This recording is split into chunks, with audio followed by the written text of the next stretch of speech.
नमस्कार. काही बाईच्या पुढील पुष्पात आपलं मनपूर्वक स्वागत. हे नूतन वर्ष आपणा सर्वांना सुखाचे, समाधानाचे, समृद्धीचे आणि आनंदाचे जावो अशी मनपूर्वक प्रार्थना. या वर्षात आम्ही काहीतरी नवीन करायचा विचार करतोय. बरेचदा काय होतं की आपल्या आजूबाजूला असलेले जे आपले मित्र असतात ना, ते त्यांच्या काही काही बाजू आपल्याला माहितीच नसतात. म्हणजे अगदी ओळखीतले असून सुद्धा ते अनोळखी असतात. तर अशाच आमच्या या एका मित्राशी डॉक्टर संदीप पाटील यांच्याशी आपण आज गप्पा मारणार आहोत. असेल आवड तर मिळेल सवड ही उक्ती अगदी खरी करत डॉक्टर आपल्या डिमांडिंग आणि बिझी स्केड्यूलमधनं वेळ काढून आपला बर्ड फोटोग्राफीचा छंद पुरा करत असतात. भारतात आढळणाऱ्या एकूण 1300 पक्ष्यांच्या जमातींमधल्या जवळजवळ 1130 जमातींचे त्यांनी फोटो काढलेले आहेत. शिवाय पुण्याच्या आजूबाजूला असलेल्या वन्य जीवनाचे देखील बरेच फोटो त्यांनी काढलेले आहेत. त्यांच्या घरी मी खूप सुंदर वाघांचे वगैरे फोटो पण पाहिलेले आहेत. आणि तुमच्या लक्षात आलं असेल तर सर पक्ष्यांचा शर्ट घालून आलेत बरं का. तर चला तर मग आपण जाणून घेऊया डॉक्टरांविषयी, त्यांच्या या छंदाविषयी देखील. नमस्कार. तर डॉक्टर, पक्षी निरीक्षणाचा छंद तुम्हाला कसा काय लागला आणि पक्षी निरीक्षण म्हणजे मुळात काय? पक्षी निरीक्षण म्हणजे पक्षी ऑब्झर्व करायचं, निरीक्षण करायचं म्हणजे पक्षी ऑब्झर्व करायचं. तर त्यासाठी पक्ष्याचं ओव्हरऑलच बिहेवियर काय आहे, तो कुठनं येतोय, तो काय खातोय, तो कुठल्या झाडावरती राहतो, तो ग्राउंडवरती राहतो का, तो पाण्यात राहतो का, तो डोंगरावरती राहतो का, ह्या सगळ्या गोष्टींचं माहिती करून घेणं म्हणजे पक्षी निरीक्षण आहे. आणि पक्षी निरीक्षणाची मला आवड अशी लागली की एक 15-20 वर्षांपूर्वी आम्ही माझा स्वतःचा बाईकिंगचा ग्रुप होता एक. तर त्या बाईक वरनं आम्ही रॉयल एनफिल्डचा ग्रुप आहे माझा अजूनही, सोल्स रॉयल नावाचा, अजूनही पुण्यात आहे आमचे मेंबर्स. 18-20 मेंबर्स 18-20 मेंबर आहेत. अच्छा, ओके. तर आम्ही भारताच्या वेगवेगळ्या भागांमध्ये बाईक घेऊन जायचो.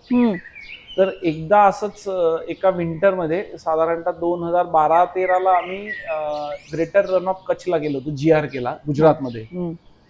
तर तिथं असंच भटकताना आम्हाला फ्लेमिंगोचा एक खूप मोठा फ्लॉक दिसला. नंतर वेगवेगळे स्टॉर्क दिसले. म्हणजे नंतर कळालं की या पक्षाला असं नाव आहे.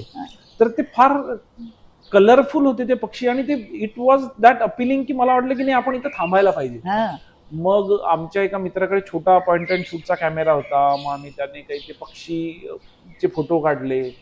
पुण्यात आल्यानंतर मग जी आमची मित्र मंडळी जी पक्षी निरीक्षण करायची त्यांना जाऊन भेटलो आम्ही, त्यांच्याकडनं ती माहिती घेतली. तर हळूहळू यामध्ये मला इंटरेस्ट आला की अरे दिस इज व्हेरी गुड थिंग की एकतर निसर्गाच्या फार जवळ जाऊ आपण आणि काहीतरी नवीन विषय आहे.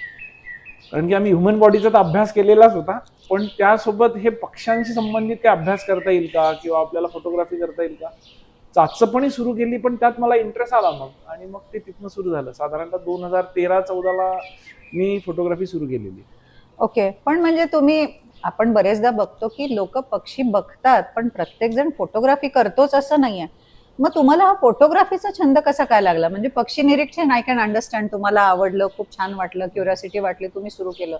पण पक्षी निरीक्षणाची म्हणजे पक्षी निरीक्षण करायचं आणि त्याचे फोटोही काढायचे, घरी कोणी तुमच्या फोटोग्राफी वगैरे करत होतं का? नाही करायचं घरी कोणी फोटोग्राफी. पण लहानपणी आम्ही ज्या प्लेसवरनं, म्हणजे जळगाव इज माय नेटिव्ह आणि आम्ही खेडेगावात राहायचो, तर आमच्या आजूबाजूला खूप पक्षी असायचे.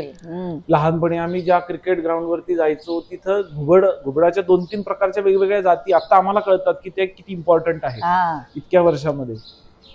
आणि निरीक्षण करताना एक आवड म्हणून पुन्हा एकदा तो विषय, जसं बायनॅक्युलर मधनं मी पक्षी बघतोय, तर मनामध्ये कुठेतरी वाटायचं की अरे ह्या पक्षाचा आपल्याकडे एखादा चांगला फोटो असेल तर किती बरं होईल.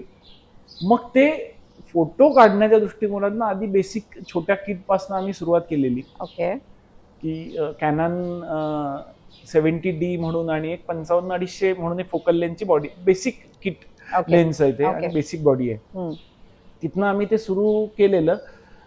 त्या टायमाला ते फार काही खर्चिक नव्हतं, पण जसं जसं तुम्ही तुमच्या ग्रेड्स, तुमच्या एक्सपेक्टेशन स्वतःकडनं वाढतात, तसं तुम्ही फोकल लेंथ वाढली तुमची की तुमचे गिअर्स अपग्रेड करतात तुम्ही आणि ते हळूहळू कॉस्टली व्हायला लागतं.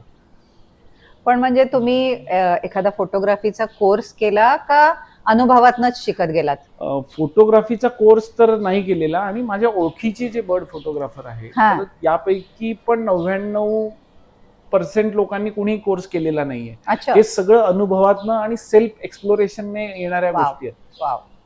की तुम्ही फील्डवरती जायचं आहे आणि फोटो काढायचा आहे, मग आज लाईट किती कमी आहे, किती जास्त आहे, त्यानुसार कॅमेऱ्याचं सेटिंग करायचं, कुठल्या अँगलने काढायचं, काय, there are n number of thing जे तुम्ही पुस्तकातनं शिकू शकत नाही, किंवा तुम्हाला अनुभवच एखादा तुमचा. टीचर भेटला आणि त्याने किती सांगितलं, त्यापेक्षा तुम्ही जोपर्यंत फील्डवरती जात नाही तोपर्यंत तुम्हाला ते कळणं खूप कठीण आहे. करेक्ट. त्याला प्रॅक्टिकल अप्रोचच लागतोय ऍट ऍक्च्युअल, कारण की तुम्ही you are dealing with a subject की तो सजीव आहे, तो उडू शकतोय, त्याला तुमची भीती पण वाटू शकते. तुम्हाला त्याच्याशी ते फ्रेंडली लेवलला होऊन बर्ड फोटोग्राफी करणं थोडंसं त्यामुळे चॅलेंजिंग आहे. Correct. As compared to street photography किंवा इंडस्ट्रियल फोटोग्राफी किंवा बाकीच्या ज्या काही गोष्टी आहेत. मला काय वाटतं, पक्षी बरेचदा आकाराने छोटे मोठे वेगवेगळ्या आकाराचे पक्षी असतात. वन्य जाती जमातींचे फोटो काढणं कदाचित सोपं असेल कम्पॅरेटिव्हली पक्ष्यांच्या मानाने, कारण पक्षी एक तर खूप लांब असतात, उंचावर झाडात कुठेतरी असतात. त्यामुळे तुम्हाला फोटोग्राफी करताना आधी मुळात ते बायनॅक्युलर मधनं, म्हणजे पॉवरफुल बायनॅक्युलर पण लागत असणार, प्लस तुमच्या कॅमेऱ्याच्या लेन्सेस पण प्रचंड पॉवरफुल असणार. म्हणजे सगळं प्रकरण प्रचंड खर्चिक असेल. हो, ॲज ऑफ नाऊ तरी बघा, one of the most expensive hobby is bird photography. हो ना. और वाईल्ड लाईफ फोटोग्राफी, कारण की गिअर्स खूप महाग आहे, बायनॅक्युलर्स खूप महाग आहे. सेकंड थिंग, तुम्ही डोमेस्टिक ट्रॅव्हल जरी करायचं म्हटलं, समजा मला इथनं अरुणाचलला जायचं आहे, ईगल नेस्ट नावाची एक वाईल्ड लाईफ सेंच्युरी आहे, तिथं जरी जायचं म्हटलं तर माझी रिटर्न फ्लाईट, तिथला एक 7 आठवड्याभराचा खर्च आणि हे सगळे मिळून साधारणतः 80,000 ते 1,00,000 रुपये जातात. आणि ते पोस्ट कोविड ही कॉस्ट खूप हायर साईडला गेलेली आहे. या आधी पण पैसे लागायचे, पण ते इतके नव्हते, कारण की डोमेस्टिक फ्लाईट थोड्याशा स्वस्त होत्या, तिथल्या लोकांच्या गाईड आणि ट्रान्सपोर्टेशनचे पैसे कमी होते. आजकाल ते तसं काही राहिलेलं नाही, त्यामुळे त्याला खूप पैसे लागतात. बरोबर. आणि म्हणजे आपण म्हणतो की पक्षी मायग्रेट करत असतात, तर मायग्रेशन म्हणजे नक्की काय असतं? ऍक्च्युली मायग्रेशन, पक्षी जगभरामध्ये साधारणतः 10 ते 12,000 पक्षी आहेत जगभरात. जगभरातल्या या 10-12,000 पक्ष्यांमधले 40% of bird they are migrate. Okay.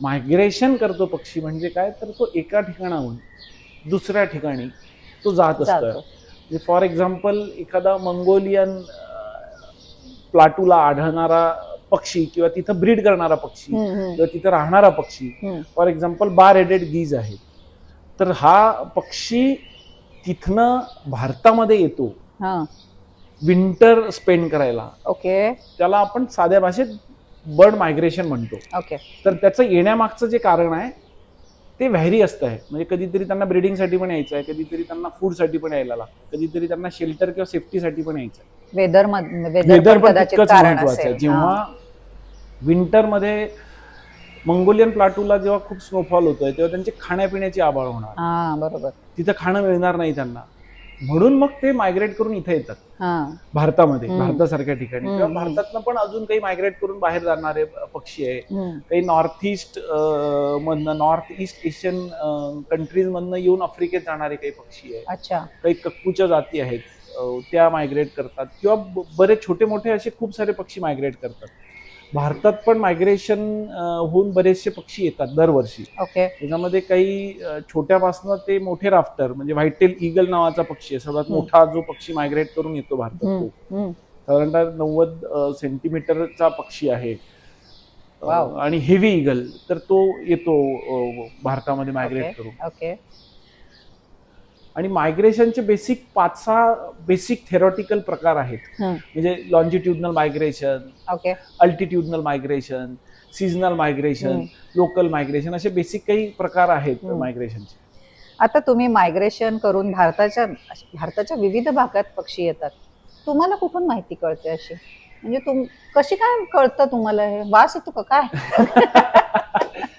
Actually यासाठी एक आता तर लास्ट, म्हणजे मी तर 10-12 वर्षांपासून या याच्यामध्ये, आधी खूप कठीण होतं. आता सोशल मीडिया आणि मोबाईल नेटवर्किंग आणि या सगळ्या गोष्टींची अवेलेबिलिटी इतकी इझिली झालेली आहे. म्हणजे फॉर एक्झाम्पल फेसबुकला एक पेज आहे इंडियन बर्ड्स नावाचं. अच्छा. इफ यू हॅव इंटरेस्ट की नाही मला बर्ड बद्दलची काहीतरी माहिती जाणून घ्यायची आहे, तर तुम्ही त्या ग्रुपला तुम्ही जॉईन होऊ शकता. ओके.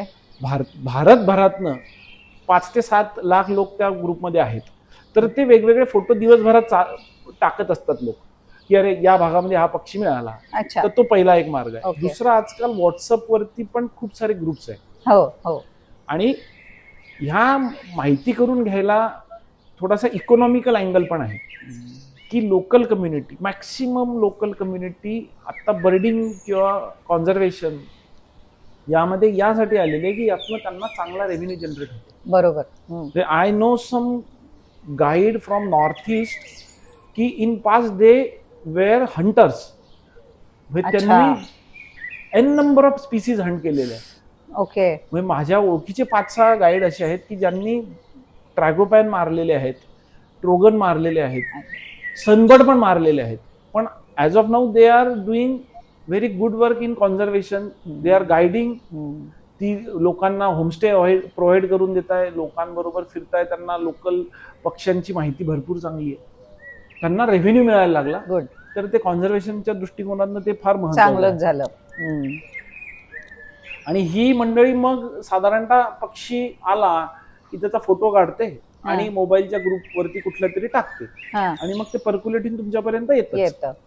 मग अशी ही माहिती मिळाली की मग तुम्ही इथले लोकल तुमचे जे मित्र आहेत त्यांना सगळ्यांना सांगता आणि सगळेजण ग्रुप करून बुकिंग करून जाता का? जण जो तो त्याच्या जसं जमेल तसं. कोणाला इंटरेस्ट आहे त्या पक्षी काढण्यामध्ये. काही लोकांना नसतोय, काहींचा काढून झालेला असतोय, काहींना अजिबातच ट्रॅव्हल करायचं नाहीये, काहींना फक्त पुण्यातच फोटोग्राफी करायची. बर्ड फोटोग्राफीमध्ये पण बऱ्याचशा गोष्टी आहेत. अच्छा. ओके. म्हणजे आय नो सम पीपल की they are doing only hide photography. Hide photography. Hide photography असा एक प्रकार आहे की एक लपण असते. लपण म्हणजे एक पाणवठा तयार करतात. अच्छा. तिथं पाणी ठेवायचं आणि 4-5 पर्च लावायच्या आणि आपण स्वतःला लपून बसायचं. अच्छा. ओके. एक हिरवं कापड घ्यायचं, त्याच्या पाठीमागं आपण बसायचं, कॅमेरा बाहेर काढून ठेवायचा, पक्षी पाण्याला येतो, त्याचे फोटो काढायचे. दिस इज हाईड फोटोग्राफी. ओके. स्वतःला हाईड करायचं. त्याच्यामध्ये एक गोष्ट अशी की बर्ड फोटोग्राफीमध्ये पेशन्स हा प्रकार मोठा आहे आणि रानावनातला पेशन्स म्हणजे काही सोपा नाही. याच्याबद्दल बर्ड फोटोग्राफी म्हणजे वाईल्ड लाईफ फोटोग्राफीमध्ये पण त्यातल्या पर्टिक्युलरली बर्ड फोटोग्राफीमध्ये पेशन्स खूपच मॅटर करतो, खूपच भयंकर. आणि when you are doing bird photography तर बाय डिफॉल्ट तुमच्याकडे पेशन्स जर नसेल तर ही हॉबी तुम्ही 15 दिवस, महिना, मॅक्सिमम 2 महिन्यात सोडून द्याल तुम्ही. कारण की इथं सगळं पेशन्सचं काम आहे. फॉर एक्झाम्पल नुसतं हाईडला जरी बसायचं आहे तुम्हाला, हाईडला तिथं तुम्हाला कष्ट काही नाही, बसायचं आहे कॅमेरा लावून. आता त्या बसायचं म्हणजे ते स्तब्ध बसायला पाहिजे ना. आणि त्या पानवठ्यावरती पण पक्षी येईलच याची गॅरंटी काही नाहीये.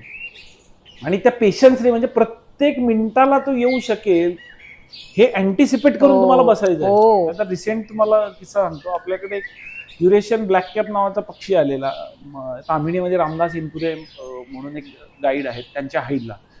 तर जसा तो आला पक्षी, चर्चा झाली, आयडिया झाला की नाही युरेशियन ब्लॅक कॅप आहे, इंडियासाठी सेकंड रेकॉर्ड होतो फक्त, भारतात दुसऱ्यांदा चालेला, तोही तामिळीत. First record was from Kerala. तर तो पक्षीचा फोटो काढायला आम्ही गेलो, पोहोचलो अर्ली इन द मॉर्निंग. मी 4-4:30 घरनं काहीतरी सुरुवात केली असेल. माझे 3-4 मित्र आले. From morning 6 to evening 6, morning 6 AM to 6 PM पूर्ण 12 तास आम्ही तिथे बसून होतो, कुठलाही आवाज न करताना निवांत. त्या 12 तासात पक्षी आला नाही. कधीतरी असं पण होतं की तुम्ही अँटिसिपेट करून जातात की मिळेल पक्षी हाईडला, पण नाही येत. असं होत नाही दरवेळेला. पण हे हाईडचं झालं. पण तुम्ही जेव्हा जंगलात वगैरे जाता, कुठेतरी दुर्गम भागात जावं लागणार, कुठेतरी चढाव उतार, प्लस दुर्बीण आहे गळ्यात, स्वतःला काहीतरी तर सामान लागणार, पाणी लागणार, खायला प्यायला लागणार, आणि प्लस तो जड बदक कॅमेरा पण लागणार. हे सगळं म्हणजे फिटनेस लेवल पाहिजे. फिटनेस सोपं नाही प्रकरण. फिटनेस लेवल पण पाहिजे. आणि लोकली काय होतं, जेव्हा तुम्ही एखाद्या जंगलात चालायला जातात. चालताना म्हणजे जेव्हा पक्षाचा फोटो काढायचा आहे, हा. तुम्हाला XYZ ठिकाणी जायचं आहे आणि चालायचं आहे, तर तुम्हाला लोकल सपोर्ट खूप महत्वाचा असतो. बरोबर. तर ती जी लोकल गाईड असतोय तुमचा, तर तो आधी तुम्हाला सगळी माहिती देतो. म्हणजे फॉर एक्झाम्पल एक नामदफा नावाचं जंगल आहे अरुणाचलमध्येच. तर अतिशय लीच भयंकर आहे तिथं. लीच म्हणजे जळवा. आणि ते that is part and parcel of border life. जेव्हा तुम्ही नॉर्थ ईस्ट मध्ये ट्रॅव्हल करतात, प्रत्येक जंगलामध्ये भयंकर लीच आहे. म्हणजे पश्चिम बंगालची जंगल घ्या का सिक्कीमची घ्या का अरुणाचलची घ्या का आसामची घ्या, तर तो आधी तुम्हाला सांगेल की सर ये जंगल ऐसा है, यहाँ पे इतना उमस होगा, बारिश का इतनी संभावना है, यहाँ पे स्नेक इतने हैं, पॉइजनस है नहीं है, आपको डरना है नहीं डरना है, एग्जॅक्टली क्या करना है इन पॅनिक सिच्युएशन. बऱ्याचदा हे पण होतं, जसं देहिंग पत्त्याला आम्ही बर्डिंग करत असताना 2-3 वेळा असं झालेलं आहे की आमच्यापासून 100-200 फुटावरती हत्तींचा कळप, त्यांनी केलेला आवाज आणि मग कॅमेरा ट्रायपॉड घेऊन पळत जायचं, आणि ह्या सगळ्या गोष्टी पण आहेत. तर ते अँटिसिपेशनचा विषय आहे आणि तुमचा गाईड तुम्हाला जे सांगतोय त्याला फॉलो करायचं. आणि तो गाईड किती उत्तम आहे त्याच्यावर हो, पण हो, बरंच हो. डिपेंड करतंय. म्हणजे याच्यात मला तेच म्हणजे ऍक्च्युली आता तुम्ही म्हणालात की 12-12 तास तुम्ही हो. स्तब्ध बसून राहिलेले, हलायचं नाही, काही नाही.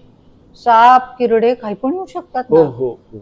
म्हणजे हा असा असं असा अनुभव आता मागच्या सप्टेंबर एंडला आम्ही JRK ला गेलेलो होतो. ग्रेटर रन ऑफ कच्छला भुज म्हणून एक जागा आहे गुजरातमध्ये.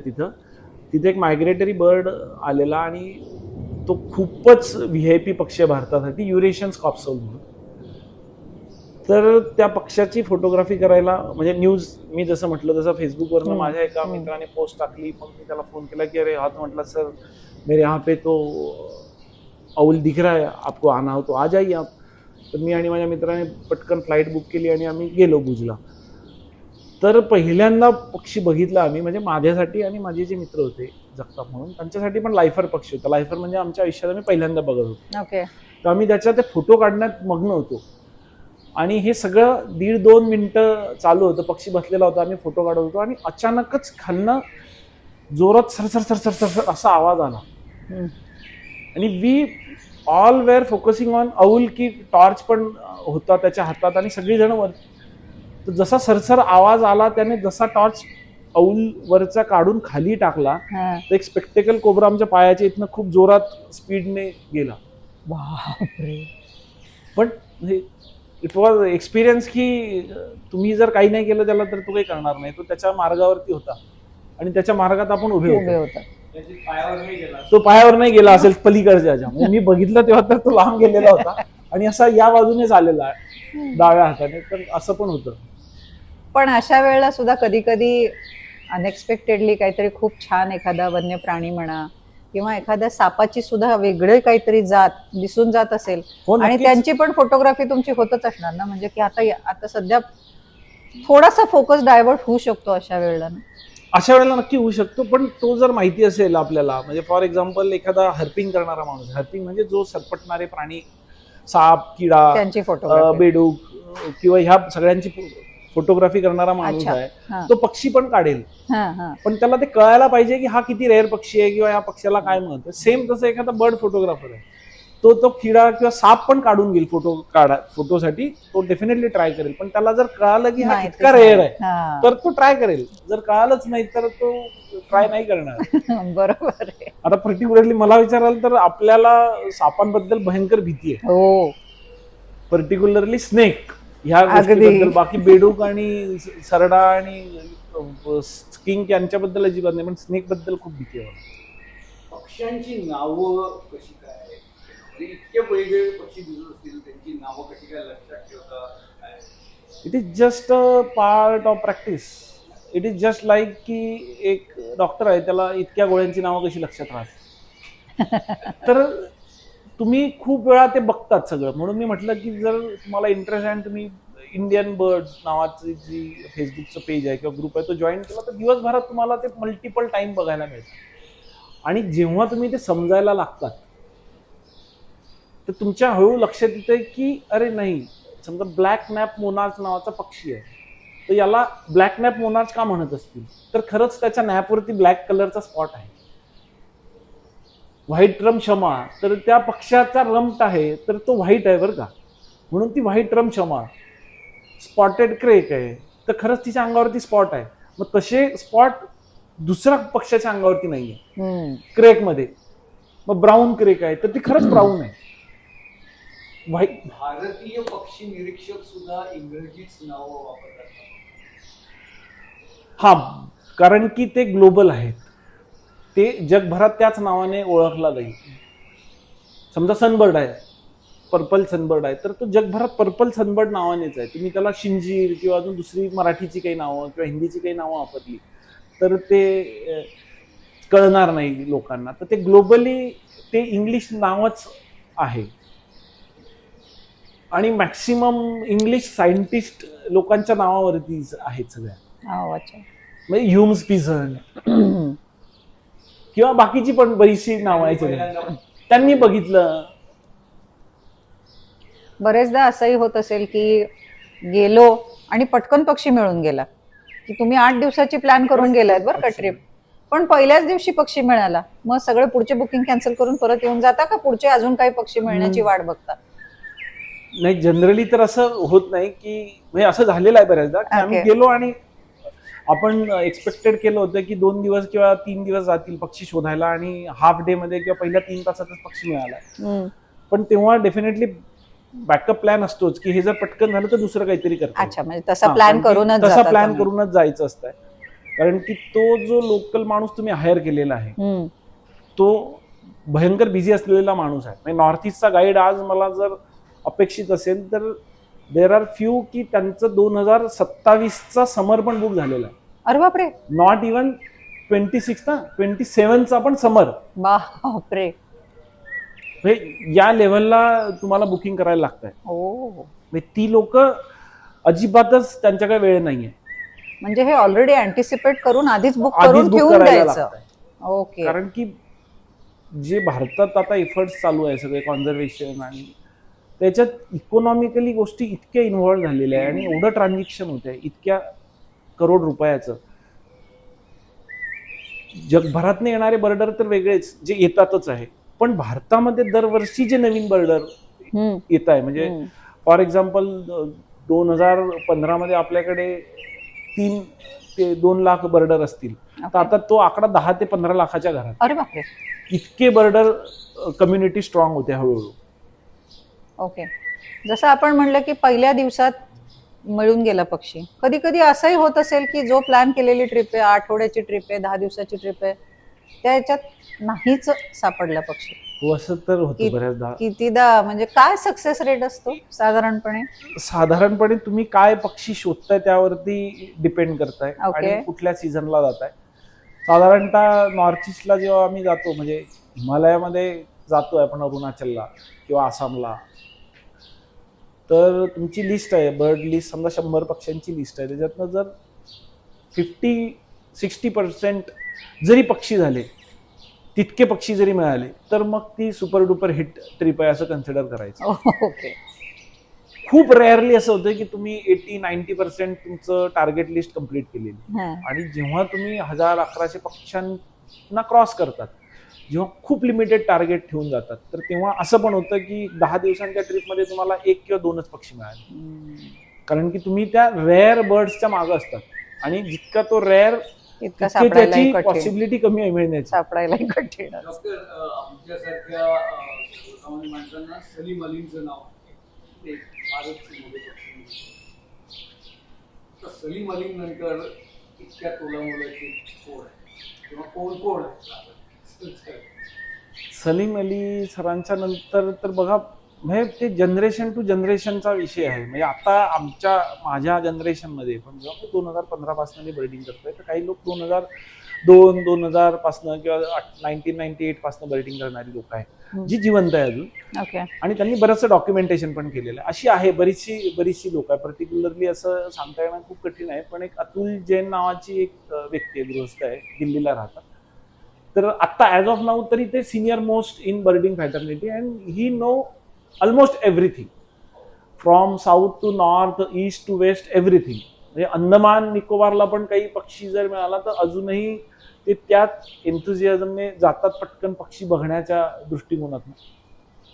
डॉक्युमेंटेशन खूप गरजेचं आहे आणि ते DSLR आल्यानंतर खूप चांगल्या प्रमाणात व्हायला लागलं. आधी फक्त निरीक्षण होत होतं, म्हणजे राईटअप असायचा लोकांचा की मी हा पक्षी बघितला, त्याची बीक या रंगाची होती, त्याचं फेदर असे होते, त्याचं हे असं होतं तसं होतं. पण बऱ्याचदा त्याच्यात कलर आणि ह्या सगळ्या गोष्टी लाईट आणि यावरती अवलंबून असायच्या. जेव्हा ऍक्च्युअल DSLR आली तर त्या DSLR आल्यानंतर त्याच्यामध्ये भयंकर प्रमाणामध्ये जे काही आपण म्हणत नाही इव्होल्युशन झालेलं आहे. बर्ड फोटोग्राफ ऍक्च्युअल पक्षी दिसायला लागले. मग त्याचं डॉक्युमेंटेशन होतं व्यवस्थित, मेल फिमेल डिफरन्सिएशन कसं आहे, मग जुवेनाईल कसा दिसेल.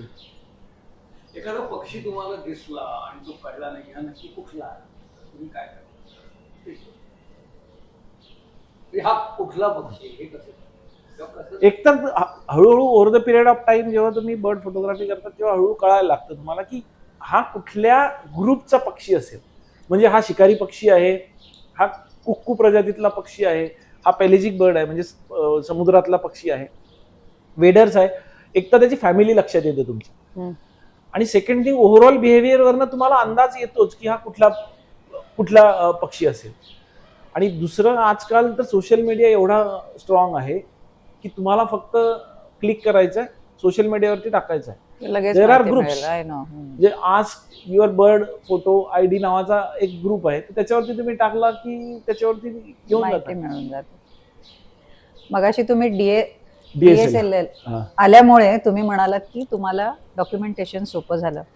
तर तुम्ही जे फोटो काढलेत ते तुम्ही फक्त डिजिटलच ठेवता का त्याच्यावरती प्रिंट पण करता? प्रिंट पण करतो. ज्या ठिकाणी एक्झिबिशन आहे, पुण्यासारख्या ठिकाणी साधारणतः वर्षातनं 5-7 एक्झिबिशन होत असतात. नॅशनल इंटरनॅशनल लेव्हलला एक्झिबिशन होत असतात वेगवेगळे. तर तिथं आपण ते फोटो प्रिंट करून ते एक्झिबिशनला लावले जातात फोटो. अच्छा, मग म्हणजे फोटो विकतात पण का लोक पक्ष्यांचे फोटो विकतात पण ऍज ऑफ नाऊ तरी तसं कमर्शियल अँगल नाही आहे अजून. म्हणजे आम्ही जे करतोय, आम्ही म्हणजे बरेचसे जे 80-90% लोक करतायत, तर त्याला तसं काही नाहीये की तुम्ही सेल केला आणि 2-5 लाख रुपये तुम्हाला त्यातनं मिळाले, असं होत नाही होत.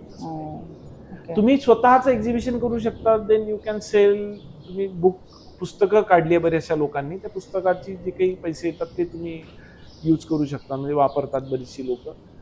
पण बाकी तर तसं यातनं फार काही रेव्हेन्यू जनरेट होईल असं नाही. आता हे आमचे उमदे डॉक्टर जे आहेत ना, आमची मैत्री खरं तर एक्सरसाइज ग्रुपमध्ये झाली बरं का. आणि 2 सेटमध्ये जो मध्ये थोडासा एक ब्रेक मिळतो 1 मिनिटाचा, तो 1 मिनिटाचा 1.5 मिनिटं जरी झाला ना की डॉक्टर चला चला चला चला चला करून सगळ्यांना जागेवर आणतात आणि एक्सरसाइज करायला लावतात. तर मी तर त्यांचं नाव मॉनिटर म्हणूनच पाडलेलं आहे. मला असा प्रश्न विचारायचा आहे की जेव्हा तुम्ही कम्युनिटी जाते तुमची, तुम्ही जे मित्र जाता फोटो काढ, मला वाटतं त्याच्यात पण तुम्ही लीडर असणार आणि सगळ्यांना असं एकत्र आणत असणार. थोडंसं कॉर्डिनेशनच खूप गरजेचं आहे. जेव्हा तुम्ही एवढ्या इंटेरियरला जातात ना, तुमचं लॉजिस्टिक बघणारा माणूस किंवा तुम्ही कुणाशी कॉर्डिनेट करताय ते खूप मॅटर करताय. म्हणजे समजा इथनं मला वॉलॉंगला जायचं, वॉलॉंग नावाची एक जागा आहे भारतामध्ये, किंवा नामदफाला जायचं आहे, किंवा फॉर एक्झाम्पल मला अंदमान निकोबारला जायचं, ग्रेट निकोबारला जायचं. तर ह्या ज्या गोष्टी कॉर्डिनेट करणं फार इम्पॉर्टंट आहे. आणि काही गोष्टी नॅचरल डिझास्टर ज्या काही येतात तर त्याच्यासाठी पण तुम्ही समोर येणं गरजेचं. म्हणजे फॉर एक्झाम्पल एकदा आम्ही वॉलॉंगला अडकून पडलो होतो 1 आठवड्याभरासाठी, कारण खूप मोठं लँडस्लाईड झालं ना. पुढची गाडी मागे यायची, मागची गाडी पुढे जायची, जे जिथं आहे तिथंच थांबायचं. फॉर्च्युनेटली आम्ही एका होमस्टेला होतो. आता आठवड्याभरानंतर ते क्लिअर झाल्यानंतर आलो आम्ही. तर ह्या सगळ्या गोष्टी होतात ट्रॅव्हलिंग मध्ये. भारतात कुठे कुठे जाऊन आलात तुम्ही फोटो काढायला? मी भारतात ऑलमोस्ट सगळा भारत मी 3 वेळा झालेला आहे माझा. प्रत्येक स्टेट. प्रत्येक स्टेट. आता काही मधले 2-3 गोष्टी ज्या राहिलेल्या, म्हणजे माझं भित्रकनिका म्हणून एक मॅनग्रोव्ह फॉरेस्ट आहे उडीसाला, भुवनेश्वरच्या शेजारी, ते एक बाकी आहे. आणि एक पक्के टायगर रिझर्व म्हणून एक जागा बाकी आहे.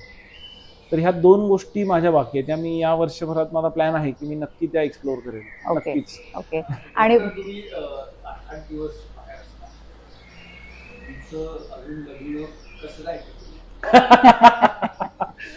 ऍक्च्युली तसं काही नाहीये. बरीचशी म्हणजे मी जे करतोय हे मी जसं म्हटलं की आता 8-10 मला असं वाटतं की घरून नक्कीच सपोर्ट शिवाय शक्य नाही. शक्यच ऍब्सोल्युटली नाहीये. येस नाही बरोबर आहे ना, कारण घर आहे, मुलं आहेत, शाळा, त्यांचे डबे, त्यांचे correct, ट्युशन्स, correct. काय सोपं नाही काम. जेव्हा तुम्ही म्हणजे मला असं वाटतं की हे प्रत्येकाला शक्य आहे आणि त्याच्या फॅमिली कमिटमेंट आहे. जेव्हा तुम्ही प्रेझेंट आहात घरी तर 100% जर दिलं तुम्ही तुमचं आणि ते सांगायला लागत नाही की तू तुझं 100% देतोय. कळतं शी कॅन तुम्हाला अंडरस्टँड reaction. की अरे नाही हा प्रयत्न करतोय बरं का. तर जर समोरच्या व्यक्तीला ते सगळं तुम्ही 100% दिलं, फॅमिलीला दिलं, कमिटमेंट फॉलो केल्या तर होऊन जाते तुम्हाला तसं. आणि मी जे करतोय ते मला वाटतं जे मी 8-10 लाख लोक सांगितली भारतातली बर्डिंग करतायत त्याच्यातली मॅक्सिमम लोक हेच करतात. ओके. कारण की इतका वेळ जायला लागेल हो तुम्हाला. हो. काही पक्षांसाठी किंवा तो जो तुमचा पॅशन फॉलो करण्यासाठी तुम्हाला इतके दिवस किंवा इतका वेळ दिल्याशिवाय ते कम्प्लीट होणार नाही. होणारच नाही. एवढ्यात रिसेंटली काही जायचा, कुठे जायचा प्लॅन आहे का? हो, मी आता एक साधारणतः 17-18 तारखेला मी पुन्हा वॉलॉंग आणि नामदफा आणि विजयनगर म्हणून एक जागा आहे. आता विजयनगर म्हणजे जागा ती पण फार मॅजिकल आहे. हं, हं. तिथं एक लिसुरेन बॅबलर नावाचा पक्षी रिसेंटली आमचे एक गाईड आहे त्यांनी तो शोधला 2-3 वर्षांपूर्वीच आणि ते अचानकच बर्डिंग मॅपवरती ते लोकेशन आलं. अच्छा. It was far long from की मेनलँड पासून ते इतकं लांब आहे की तिथं जायला 3 दिवस जातात आणि 4 व्हील ड्राईव्ह न्यायला लागतंय. इव्हन गुगलला सुद्धा रस्ता सापडत नाहीये. If you search Dibrugarh to Vijayanagar road तर ती गुगल सांगताय की हा रस्ता अस्तित्वात नाहीये. अशा ठिकाणी लोकांनी जाऊन पक्षी शोधलेला आहे. ते जे नॉर्थ ईस्टला म्हणजे ओव्हरऑल पूर्ण इंडियात जे पक्ष्यांवरती जे काम चालू आहे कारण की त्याचं जे गमक आहे ते मी वारंवार सांगतोय ते ना की जे फायनान्शियल गणितं अडकली आहे त्यात ती इतकी मोठी आहे. कारण की एकतर हा फार खर्चिक हॉबी आहे हो. आणि यात येणारी जी लोक आहेत ती साधारणतः खर्च हा विषय फार त्यांच्या डोक्यात नाहीये. म्हणजे दे कॅन अफोर्ड. एक्झॅक्टली. हे लाखभर रुपयाची ट्रिप तुम्ही 6 महिन्यात एकदा अफोर्ड करू शकताय. म्हणजे अशी लोकच येत आहे आणि यातनं रेव्हेन्यू चांगला जनरेट होतो. नवीन एखाद्या माणसाला जर मार्गदर्शन हवं असेल हो तर तुमच्याकडे त्याच्यासाठी वेळ असू शकतो आणि त्यांनी कसं तुम्हाला कधी माझं फेसबुकला पेज आहे संदीप पाटील नावाने. इन्स्टावरती आहे माझं पेज डॉक्टर_ संदीप पाटील. हो हो. तर तुम्ही किंवा मला फोन नंबर पण आहे सोशल मीडियावरती दिलेला आहे मी. तर तुम्ही मला मेसेज करा, येऊन भेटा. मी नक्की आवडेल मला. अरे वा. आणि मॅक्सिमम शाळा किंवा बऱ्याच ठिकाणी प्रबोधनासाठी आम्ही जातोय पक्ष्यांच्या आणि मॅक्सिमम लोकांना कन्व्हे करतोय की पक्षी चांगले असतात. दिवाळीच्या सीझनमध्ये बरेचसे पक्षी फटाक्यांच्या आवाजाने म्हणा किंवा त्या सगळ्या याच्याने कलकलाटाने आजारी पडतात किंवा काही मरतात सुद्धा. काहींना मेडिकल एडची गरज पडते. तसं आम्ही बऱ्याचदा प्रोग्राम पण करतो. तुम्ही आता असं म्हणलं त्याच्यावरनं आपण पूर्वी आमच्या लहानपणी आम्ही इतक्या चिमण्या बघायचो. आजकाल चिमण्याच दिसत नाही, गायबच झाली आहे चिमणी. शहरांमधून तर खरंच दिसत नाही चिमणी. बेसिक थोडा कल्चरल डिफरन्स आलेला आहे आपल्या सगळ्यांमध्ये ना. जसं आपण ग्रो झालो म्हणजे आपण अर्बनायझेशन म्हणूयात ना. जसं खेड्यापाड्यातनं आपण शहरात आलो म्हणजे आधी काय व्हायचं ना की आपली आई किंवा आजी असायची. मग घरी तांदूळ गहू ज्वारी काहीतरी यायचं. मग आपण ते अंगणात पसरवायचं, टेरेसवर पसरवायचो. मग कबूतर यायचं, मग मैना यायची, मग चिमणी यायची. तर हे ते ठरलेलं होतं की त्या चिमणीच्या हिश्श्याचं जे काही असेल ना तर ते अशा पद्धतीने कलेक्ट करणार. काही गावांमध्ये म्हणजे मला माझ्या गावात पण आठवतंय की पार होता. पार म्हणजे गावामध्ये एक चांगली जागा होती तर तिथं इंटेन्शनली धान्य टाकलं जायचं. स्टील आता पण काही राजस्थानच्या कचिन्स म्हणून एक गाव आहे तिथं थाउजंड्स ऑफ क्रेन्स येतात. त्यांना रोजचं क्विंटल भर धान्य टाकलं जात आहे. अरे बापरे. आणि कित्येक वर्षांपासून येत आहे. तर हे क्रेन्स ते पूर्ण गाव सांभाळते आणि ते ठरल्या सालाबादाप्रमाणे. आता त्यांनी निसर्गाला इतकं सपोर्ट केला तर निसर्गाने त्यांना काय सपोर्ट केला तर तिथं टुरिझम सुरू झालं. तिथं फॉरेनर यायला लागले कारण की एवढा पक्ष्यांचा थवा बघणं इम्पॉसिबल आहे. नॅचरली तुम्ही कुठं पण ते तिथं दिसतोय आता. नेचर पण डेफिनेटली तुम्हाला कुठं ना कुठं ते गिव्स इट बॅक. देणारच परत. करेक्ट. आम्हाला ना, आता तुम्ही म्हणताय, तुम्ही जरी मला असं दाखवलं की अगं तिथे तो पक्षी दिसतोय, तरी आमच्या नजरेला तो बरेचदा दिसत सुद्धा नाही. काहीतरी हालताना दिसतं पण पक्षी दिसत नाही. म्हणजे ती बघून बघून बहुतेक पक्ष्यांची नजर तयार होत असणार की, होय ना. ते पुन्हा तोच विषय आहे की तुम्ही तो पक्षी किती वेळा बघितलेला आहे, तुम्ही ते अँटिसिपेट कसं करताय आणि तुमच्या सबकॉन्शियस माइंड मध्ये काय चालू आहे माहिती नसल्यामुळे तुम्हाला दिसतच नाही. म्हणजे फॉर एक्झाम्पल जेव्हा तुम्ही पहिल्यांदा एक रेन बॅबलर नावाचा पक्षी आहे की तो साधारणतः 9-10 सेंटीमीटरचा असतोय. अच्छा. आणि तो थिक फोलिएज मध्ये अंडर ग्रोथ जिथं आहे तिथंच असतोय. जेव्हा तुम्ही पहिल्यांदा तुमचा गाईड तुम्हाला कुठलाही रेन बॅबलर दाखवतोय की सर वो रहा सर, तर तो लिटरली टॉर्च म्हणजे एक पॉइंटर असतो, ते टाकून, छोटा पॉइंटर असतो ग्रीन कलरचा, तो टाकून, लेझर म्हणतात त्याला, तर तो टाकून दाखवतोय. बऱ्याचदा तरी पण दिसत नाही काही लोक, कारण की तो नजरेतच बसलेला नसतो. आणि इतका छोटा पक्षी असू शकतो 8-10 सेंटीमीटरचा, आणि तो इतक्या फास्ट मुवमेंट करू शकतो हे आपण कधी बघितलेलंच नसतंय. बरोबर. डॉक्टर, मला खात्री आहे म्हणजे तुम्ही आमच्या बरोबर आम्हाला काही फोटो दाखवू शकाल का? हो, नक्की नक्की. आणि त्या पक्षाशी रिलेटेड मला खात्री आहे प्रत्येक फोटो मागे काहीतरी स्टोरी असणार, काहीतरी नक्कीच असणार आहे. तर तुम्ही अशा स्टोरीज आमच्या बरोबर शेअर करू शकाल का? मला वाटतं मला तुम्हालाही नक्कीच सगळ्यांना ऐकायला आवडेल की काय डॉक्टर सांगतायत, कसे अनुभव आहेत. हे आपण नुसतं ऐकतोय आता, पण तुमचं जेव्हा प्रत्यक्ष तुम्ही त्या अनुभवातनं जातात ती लेवल काहीतरी वेगळीच असणार आहे, मला खात्री आहे. तर प्लीज आम्हाला नक्की सांगा, तुमचे फोटो शेअर करा आणि स्टोरीज पण सांगाल सर. नक्की नक्की नक्की. माझे युनिक फोटो किंवा काही प्रत्येक फोटोच्या मागं, प्रत्येक ईच अँड एव्हरी फोटोच्या मागं काहीतरी स्टोरी आहेच. ती ट्रॅव्हलिंगची असेल, येण्या जाण्याची असेल, अडकल्याची असेल, किंवा काहीतरी कॉमेडी, काहीतरी किस्सा घडलेला असेल, किंवा काहीतरी ट्रॅजेडी तरी झालेली असेल. असं प्रत्येक फोटोच्या मागं काहीतरी स्टोरी आहे डेफिनेटली. नक्कीच. कारण की प्रत्येक फोटो आणि प्रत्येक पक्षी काढण्यासाठीचे जे काही कष्ट घेतलेले आहे तुम्ही, ज्या काही फेज मधनं तुम्ही गेलेले आहे, तर हाच म्हणजे महत्वाचा अनुभव आहे. हो हो. आणि त्यातनं पुढची ट्रिप प्लॅन करायला फायदा नक्कीच होत असणार, पण त्यात नवीन काहीतरी चॅलेंज आहे. नवीन चॅलेंज आहे. आणि हे प्रत्येक अनुभव समोरच्याला, नवीन येणारी जी लोक आहे किंवा नवीन ट्रॅव्हल करणारी लोक आहे, यांना खूपच फायदेशीर ठरणार आहे. कारण की आम्ही बऱ्याचदा मागच्या 10-12 वर्षात खूप ट्रायल अँड एरर बेसिसवरतीच काही ट्रिप केलेले आहे, किंवा काही गाईडचे रिव्ह्यूज आहेत, किंवा कुठल्या भागाला जायला पाहिजे, कुठल्या भागाला जायलाच नको, कुठं वेस्टेज ऑफ टाइम आणि मनी आहे, काही ठिकाणी खूप जास्त पोटेन्शियल आहे, बर्ड डेन्सिटी जास्त आहे, पण तरी तिथं लोक गेलेले नाही अजून, असे पण भाग आहे. आता मिझोरम सारखा एरिया आहे, जसं आम्ही आता 2 वेळा जाऊन आलो, तर बर्ड डेन्सिटी वाईज लोकांचं बिहेवियर आणि ओव्हरऑल लोकांचा आदरातिथ्य, आणि तो आउटस्टँडिंग पार्ट आहे भारताचा. मला जर कोणी सांगितलं की तुम्हाला कुठं राहायला आवडेल, तर मी मिझोरमला जाईल. अच्छा. महिना, 2 महिने, 6 महिन्यासाठी. अतिशय हंबल लोक, they are always ready to help you out. आणि म्हणजे लिटरली काही शॉप्स आम्ही असे बघितले की तिथं शॉपकीपरच नाहीये, म्हणजे भाजी, एवढा विश्वास आहे. एवढा विश्वास आहे. भाजी आणि फळं ठेवलेली आहे, म्हणजे त्यांनी त्यांच्या लोकल, समजा त्यांच्याकडचे पायनॅपल्स आहे, किंवा ऊसाचे काहीतरी पेरं ठेवलेली आहे, बोरं ठेवलेली आहे, आणि तिथं जायचं, ते कॅरी बॅग वरती लिहिलेलं असतं 50, आणि एक छोटा डबा आहे तिथं. ओके. ती पिशवी उचलायची, 50 रुपये त्यात टाकायचे, आणि हे कित्येक वर्ष असंच चालू आहे.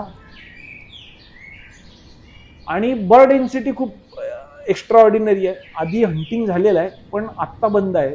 तर त्यामुळे माझा एक्सपिरियन्स तर आउटस्टँडिंग होता, आणि नवीन पक्षी सापडत आहेत. आता मागच्या 5-7 वर्षांपूर्वी तिथं एक व्हिक्टोरिया बॅबेक्स नावाचा पक्षी आहे, तो शोधला लोकांनी. उडपेकर आहे, बरेचसा ट्री क्रीपर आहे, असे बरेचसे पक्षी सापडत आहे. खाण्यापिण्याचे हाल होत असणार नाही का अशा ह्याच्यात? खाण्यापिण्याचे हाल ऍक्च्युली जेव्हा वेन यू ट्रॅव्हल रिगरसली ना, तर खाणं हे फार प्रायोरिटीवरती असणं अपेक्षित नाहीये. जे खाण्याची तयारी असेल, जेवण चांगलंच आहे, उकळलेल्या भाज्या देतात आणि राईस आहे. मला तिथं रोटी कोणी देणार नाही. अच्छा. आणि देतील, पण रोटी पण खूप रिक्वेस्ट करायला लागेल. आणि सेकंड थिंग, चिकन किंवा नॉन व्हेजिटेरियन लोक आहेत त्यांना तर काही त्यांची आवड Problem नाही. नाहीये. चिकन तुम्हाला थ्रू आउट नॉर्थ ईस्ट कुठेही चांगलं मिळेल. ओके. एग्स मिळून जातील. आणि व्हेजिटेरियन लोकांसाठी उकडलेल्या भाज्या आणि भात आहे, डाळ आहे.